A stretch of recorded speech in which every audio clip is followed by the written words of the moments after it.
As a result of our contemplation of the question of why does God hate the poor, we've been able to define love and to define hate. Self-love is an act of the will by which it states, I want to exist, I want to continue existing, and I hope for meaning. Once meaning is found, love is the pursuit of that meaning, and it can negate the first two elements. Once we have self-love, we can love others or things. That is, we can want them to exist, to continue existing, and to have meaning in life. Hate is the opposite of love. Hate is an act of the will stating that someone or something should not exist, should not continue existing, and should not have meaning in life. In order to love others or things, one must first have self-love. But self-love does not necessarily entail love of others or things. One can love oneself based on the hate of others. This has been the substance of our contemplation so far. But this result should not mean that living with love or hate are the only options for human life. Pull out one of the three elements of love, and we no longer have love, neither self-love nor love of others, but we do have something. We can continue to exist without love. The something of this existence can be seen in the character of Meursault in Albert Camus' story, The Stranger. This character has given up hope for meaning in life and therefore does not love either himself or others. At certain points of the story, he has given up on the second element of wanting to continue to exist, and thus just lives in the moment of existence. Thus he is not bothered by the death of his mother, nor by a murder he committed without thought and without hate, nor about his own impending death. He does not have self-hate nor hatred of others. He does not go beyond the moment. He has neither love nor hate.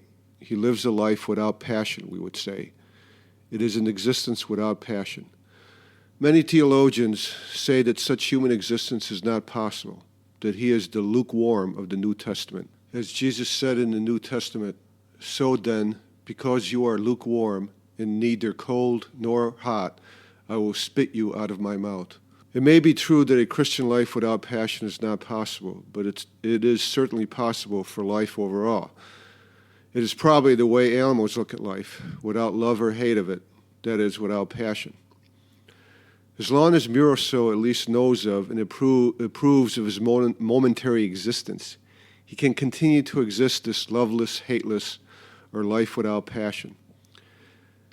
This existence, in fact, may make him closer to the God of the ontological proof than any loving human being would be. He has his own existence and is satisfied with it. This may be what God is. We have defined him as the reason there is something instead of nothing, but it may be that he is nothing more than that. The universe definitely exists in this way, without need of meaning, without need of passion, just existing, with an indifference to all and to all we do. Meursault is more in one with the universe, more in one with the wholeness of the one or the oneness of the whole, or whatever it is the Buddhists say, more than anyone who loves, either Christian or Buddhist. The problem with Meursault existing solely in the moment without passion of any kind is that his life cannot lead to love, morality, good, justice. But at the same time, it cannot lead to hate, immorality, evil, or injustice. Concepts such as ethics only come into existence when we accept the second element of love by wanting to continue to exist, and thus we need to create social norms to give us power to protect our existence. Living in the moment, one would not need ethics, one would not need morality, one does not need love, one does really not need anything except one's own existence. There may still be the will to power, but we can discuss that another time. The concepts of good, evil, morality only have meaning when we add the element of hope to create meaning for our life and for the lives of others.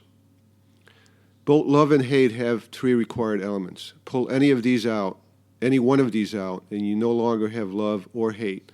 But again, there is something. There is a passionless existence, an existence consisting solely of the individual and his will to exist. A passionless existence without love or hate is still an option for human existence. But is it an option for God? This is something that we need to contemplate in answering the question at hand.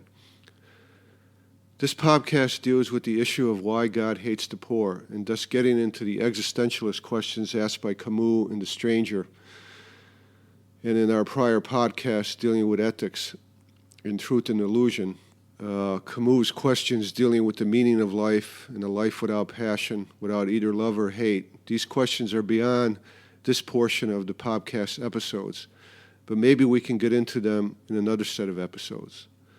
The question at hand is, why does God hate the poor? We have defined love and hate as consisting of three elements.